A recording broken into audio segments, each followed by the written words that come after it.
Afinal de contas, a alta do dólar atrapalha o SBT no seu contrato com a Conmebol pelos direitos de transmissão da Libertadores? É sobre isso que a gente fala a partir de agora aqui nesse vídeo. Muito bem, pessoal, o dólar disparou frente ao real, um aumento na cotação de mais de 3,2% no fechamento da última sexta-feira em relação à sexta-feira anterior. E com isso, muita gente já começou a me perguntar aqui no Twitter se o SBT estaria sendo afetado ou não, porque sabem que o contrato da Libertadores da América é assinado e pago em dólares. E muitas pessoas ainda trazem bem fresca na memória a lembrança de que a Globo rescindiu esse contrato de maneira unilateral em agosto de 2020, justamente porque, no contexto de pandemia, o dólar tinha se valorizado muito em relação ao real.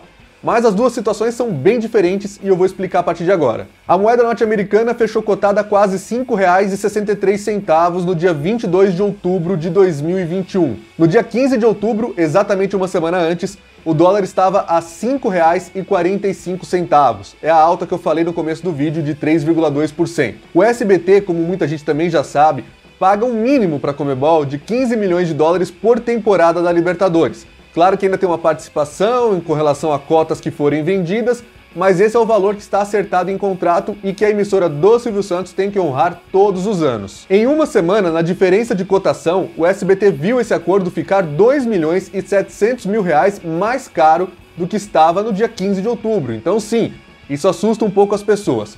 Quando o SBT comprou a Libertadores, no dia em que a Conmebol anunciou esse acordo em setembro de 2020, o dólar estava cotado a R$ 5,29, o que significa que estava um pouquinho abaixo dos 80 milhões de reais o contrato naquela época. Eram 79 milhões e 300 mil reais. Então, desde então, o contrato até hoje já se valorizou em 5 milhões de reais. Agora, esse aumento de 5 milhões é assustador para o SBT? É comparável ao que aconteceu com a Globo e a forçou a tentar renegociar, blefar para tentar diminuir os valores do contrato assinado com a Conmebol? Não. A Globo enfrentou uma situação bem pior e bem diferente. Primeiro porque a Globo não pagava só 15 milhões de dólares. Ela era dona de um contrato que tinha 2 pacotes ao mesmo tempo de jogos da Libertadores. Um deles é o que está com o SBT atualmente, jogos de TV aberta, 1 por rodada em rede nacional no mata-mata, 2 na fase de grupos, podendo dividir rede. Beleza, isso continua igual. Mas na Libertadores da América existia também um pacote da Globo que era transmitido pelo Sport TV, trazia jogos das escolhas secundárias de terça e quarta-feira. Hoje esse pacote é equivalente à Conmebol TV, aquele pay-per-view que as operadoras Sky, Claro, Net, DirecTV Go fazem em parceria com a Band e com a Conmebol para vender diretamente ao torcedor esses jogos que antigamente eram do Sport TV. E por tudo isso a Globo pagava 60 milhões de dólares. Quando ela assinou o contrato em 2018, vamos colocar aqui uma data referencial apenas, que foi quando a Conmebol anunciou o resultado da licitação. Em dezembro de 2018, o dólar estava cotado a R$ 3,90. Então, naquele momento, a Globo estava se comprometendo a pagar 234 milhões de reais por temporada. É claro que a emissora sabe que o dólar é uma coisa que varia, que flutua e tudo mais, mas naquele momento esse era o cenário. Em 2020, com a desvalorização fortíssima do real frente ao dólar, a Globo viu a situação ficar muito pior. Primeiro porque o dólar chegou a flertar com os R$ 6, o que já elevaria o contrato para 360 milhões de reais por temporada. Quando ela rescindiu, que ela mandou aquela carta para a Conmebol quebrando o acordo de forma unilateral, em agosto de 2020, o dólar estava em R$ 5,34, o que significa que naquele momento a Globo tinha uma conta para pagar de 320 milhões de reais. Já estava 86 milhões de reais mais caro do que ela tinha acertado em 2018. Imagine de uma hora para outra você ter que pagar 86 milhões de reais a mais por algo que você já tem. 86 milhões de reais é mais do que o SBT está pagando hoje. 37% de aumento. Esse foi o tamanho do rombo que a Globo estava tendo que pagar e por isso que ela tentou reduzir esses valores. A Conmebol não aceitou. A Globo quebrou o contrato esperando que a Conmebol fosse correr atrás dela em nome da maior audiência do país, da exposição nacional. Não adiantou. A Conmebol fechou com o SBT, fez esse acordo com as operadoras para ter um pay-per-view próprio. E no fim das contas a Globo ficou chupando o dedo e já perdeu 2 finais brasileiras de Libertadores. Uma que já rolou, Palmeiras e Santos, e a outra que vai rolar agora no próximo dia 27 de novembro, que é Palmeiras e Flamengo. Em termos de audiência, a Globo vem ganhando constantemente da Libertadores no SBT, mas a gente sabe que teve sim uma perda de prestígio e não é difícil imaginar que as audiências de Palmeiras e Santos e Palmeiras e Flamengo na Globo seriam históricas. Além do fato de que mais jogos disponíveis em TV aberta no SBT, que está acontecendo aí de terça-feira, e mesmo com a Record entrando agora com os estaduais, como eu já falei em vídeos anteriores, tem aumentado a quantidade de jogos disponíveis e isso faz com que o telespectador de TV aberta fique um pouco cansado, porque ele não é tão heavy user assim do futebol, não é tão fanático. Para ele, 2 jogos por semana está de muito bom tamanho e quando um deles é ocupado pelo SBT, ele deixa de consumir um dos 2 jogos da Globo e isso também ajuda a explicar a queda de audiência que tivemos aí no Brasileirão, nos estaduais e na Copa do Brasil. Olha como são as coisas, a gente sempre fala que a Conmebol perdeu dinheiro ao não topar renegociar com a Globo, porque ela recebia 60 milhões de dólares no contrato completo. Hoje ela recebe 15 milhões do SBT, pelo menos 15 milhões, e com o pay-per-view ela teria que vender mais de 1 milhão de pacotes para chegar no mesmo valor que ela ganhava do Sport TV. Não aconteceu, né? A gente sabe que a Conmebol TV comemorou muito quando vendeu 200 mil pacotes, então tá bem longe dessa meta para recuperar o investimento. Só que o que ela ganha hoje em dólar do SBT também não é tão ruim assim, porque se por um lado o SBT paga hoje 25% em dólar do que a Globo pagava, 15 para 60 milhões, ele tá pagando em real 35% do que a Globo pagava só pelos direitos de TV aberta. Só TV aberta, é claro, no caso do SBT. Então a Conmebol conseguiu fazer um contrato que era até rentável para ela dentro das circunstâncias possíveis.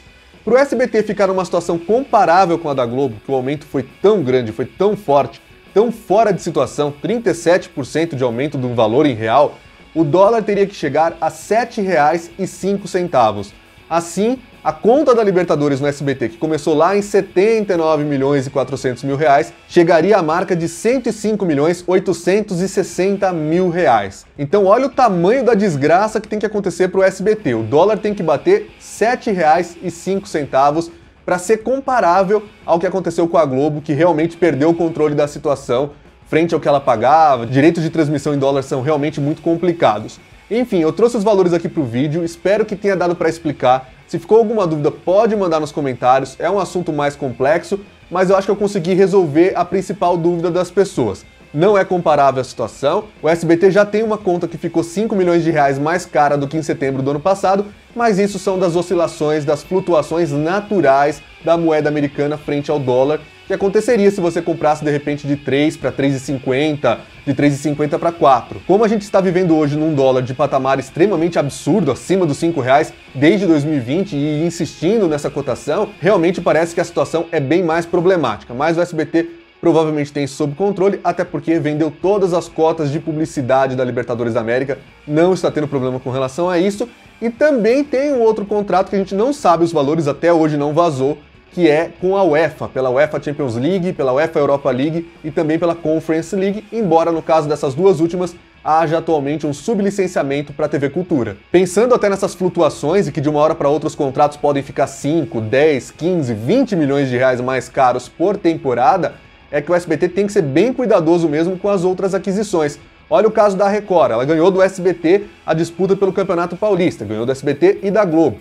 Quanto a Record vai pagar? Segundo informações do Notícias da TV, do Gabriel Wacker, entre 40 e 50 milhões de reais. Imagine se o SBT se compromete a pagar esse valor e de repente a Libertadores de uma hora para outra fica 20 milhões de reais mais cara, 10 milhões que seja.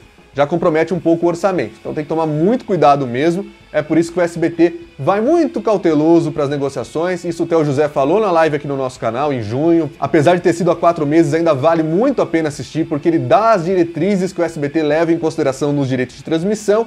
Embora, por outro lado, a gente também possa criticar a emissora do Silvio Santos, porque ela não foi atrás dos direitos do dia a dia, né? Ela fica com competições que acontecem de forma bem esporádica. Tem semana que tem semana que não tem. Tanto a Libertadores quanto a Champions League. Copa América aconteceu em 2021, a próxima é em 2024, que a gente nem sabe se vai ser no SBT mesmo. Então, pro dia a dia, teria sido melhor comprar um campeonato estadual, pensar em concorrer com a Globo pela Série B a partir de 2023, tentar entrar na concorrência pelo Brasileirão agora com a lei do mandante, mas a gente entende também que é feito um passo de cada vez, sem dar um passo maior que a perna, porque senão a situação pode realmente se complicar da noite pro dia por coisas que são alheias ao futebol. De repente o dólar dispara porque alguém falou alguma besteira em Brasília, porque saiu uma notícia e tudo mais.